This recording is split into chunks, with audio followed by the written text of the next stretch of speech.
তবে এগুলো আগে দেখতাম ছাত্রলীগ আওয়ামী লীগের মধ্যে বিভিন্ন জায়গায়, বাট আমরা যে দৃশ্যগুলোর সাথে পরিচিত সেটা হচ্ছে, ধরেন যখন আপনি মনোনয়ন পাইছেন কোন দলের এমপি প্রার্থী হিসাবে, তো এলাকাতে মিষ্টি বিতরণ হয়, নেতাকর্মীরা উচ্ছ্বাস প্রকাশ করে। এগুলো তো পুরানো ধারার 53 বছরের যে রাজনৈতিক জঞ্জাল, মানে কি বলা হয়েছে চাটুকারিতা, জনগণের যে বিষয়গুলা, এগুলো আমরা দেখে অভ্যস্ত। তো গতকালকে যে জাতীয় নাগরিক পার্টি আমরা লঞ্চ দেখলাম, আমাদের আশা ছিল ভিন্নতা কিছু হবে, কিন্তু ভিন্নতা হয়েছে, এরকম ভিন্নতা হবে সেটা ভাবি নাই। তারপরেও কেউ কেউ বলছেন যে না, ছেলের একটা ভালো অবস্থান প্রত্যেকটা বাবাই চায়, তো ছেলে যেহেতু এই পর্যায়ে গেছে, বাবা খুশিতে, কারণ থাকে না যে কল্পনা যেটা করেন নাই সেটা যদি হঠাৎ করে পাইয়া যান, তো হালকা পাতলা তো উচ্ছ্বাস হয়ে যায়। বান্তা হইয়া ঘটনা হচ্ছে, মাসুদ তুমি ভালো হয়ে যাও ওরফে হান্নান মাসুদ, সাংবাদিক ইলিয়াস বলছেন কি নাকি আছে ওনার কাছে।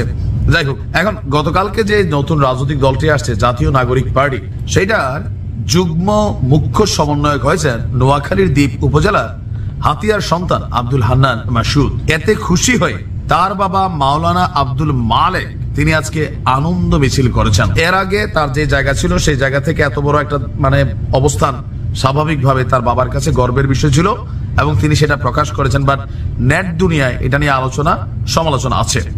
গতকালকে সন্ধ্যায় হাতিয়া উপজেলা সদরে এই আনন্দ মিছিলটি অনুষ্ঠিত হয়। মিছিলটি স্থানীয় AM উচ্চ বিদ্যালয় থেকে বের হয়ে প্রধান সড়ক প্রদক্ষিণ করে ওশখালী মোড়ে এসে এক সংক্ষিপ্ত সমাবেশে মিলিত হয়।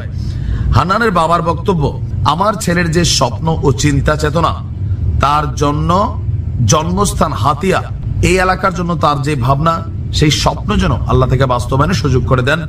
হান্নানের স্বপ্ন বাস্তবায়নে তাকে আপনারা আগামী ভোটে জয়যুক্ত করুন, তার জন্য দোয়া করবেন, সে যেন সুস্বাস্থ্য নিয়ে আগামীতে হাতিয়াকে গড়ে তুলতে পারে। বিশেষ করে যারা হাতিয়ার এলাকার আপামর জনতা, দলের বাহিরে, এখন আপামর জনতা তো হয় না, বৈষম্য বিরোধীদের যারা সাপোর্টার, তো তারা সেখানে উপস্থিত ছিলেন। জনগণের পক্ষ থেকে একটা শুভেচ্ছা দেওয়া হয়েছে হান্নান মাসুদকে। আর আমরা জানি ইতিমধ্যে এই সরকার পতনের পর হান্নান মাসুদের একটা আলাদা ক্ষমতা কাজ করে গেছে। এরা সরকারের কেউ না, বাট হাতিয়ার জন্য বিশেষ বরাদ্দ, রাস্তাঘাট, এগুলো কিন্তু তিনি আদায় করতে পারছেন। তো এটা নিয়ে তিনি একটা বক্তব্য দিয়েছিলেন। তার এলাকায় যাওয়ার পরে 130টা না কয়টা খালি গেইটই হয়েছে, তো তিনি এগুলো এনজয় করছেন, বলছেন যে এগুলো মানুষের ভালোবাসা। আর এই যে সরকারি বরাদ্দটা কিভাবে আলাদা হিসাবে হাতিয়াতে নিয়ে গেল, তো তার বক্তব্য, তার তো নেওয়ার ক্ষমতা নাই। তিনি গিয়েছিলেন মন্ত্রণালয়ে, বিভিন্ন মানুষকে নিয়ে ওই এলাকার দুর্ভোগ দুর্দশার কথা তিনি জানিয়েছেন।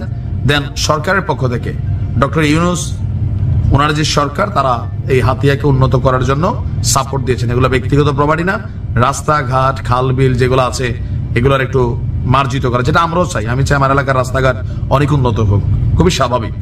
তো যাই হোক, বাবা হিসাবে হান্নানের বাবা যেটা করছেন, এটা প্রত্যেকটা বাবাই হয়তো করবে, সন্তান এত বড় জায়গায় যাওয়া। তবে এগুলাতে একটু তো নেগেটিভিটি আছে। নেগেটিভিটি কোনটা? যে মানুষ মনে করে যে বাবারে বাবা, আগের থেকে পরিবর্তনটা কোথায়? মাত্র একটা কমিটিতে পদ পাইছে, আগে ছাত্রলীগ, যুবলীগ, আওয়ামী লীগের তারা এগুলা করতে, এলাকায় মিষ্টি বিতরণ হইতো, তারপর ভুড়ি বোঝ হইতো, তো অনেকটা কি সেই ধরনের হয়ে গেল? কিন্তু আমার কাছে মনে হয় হান্নানের বাবা আবেগ রাখতে পারে না, অথবা এলাকার মানুষ থাকে না যে এলাকা হঠাৎ করে কেউ গজাইলে তার পিছনে হুমড়ি খেয়ে পড়ে, এটা একটা ইস্যু আছে।